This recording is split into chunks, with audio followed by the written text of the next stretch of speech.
Hi everyone, these are your movement docs, Nolan and Dom from Balance Flow. Today we are talking about low back.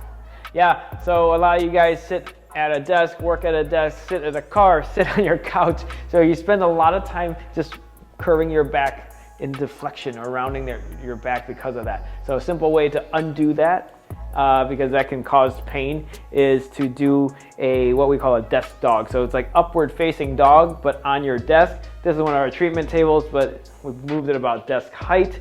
Simply place your hands on that on the edge of that desk, like you're doing an upward facing dog. Drop your hips, press your hips toward the desk, and look up into your desk dog. Do that about 10 times.